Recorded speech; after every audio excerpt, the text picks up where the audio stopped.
playing right then was improvisation, which is the key number 3 to me.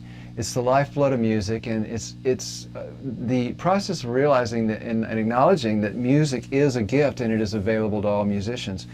So cultivating the ability to improvise is extremely important, and we work on the ability to receive that gift by simply listening to our own creative impulses. You use your own intuition, and you learn to listen before you're always broadcasting what you want to play. You stop and just listen to your own intuition.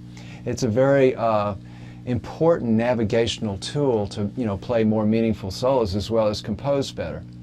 And if you listen to Jimi Hendrix or Duke Ellington, Bach, Mozart, anybody, you can hear improvisation as the tool that they use to create their compositions.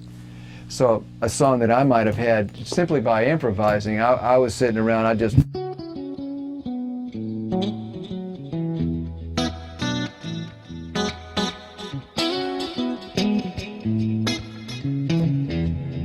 And then I'd go, oh, well, I'm working through C, sharp, A, and then all of a sudden I start coming up with a shuffle beat.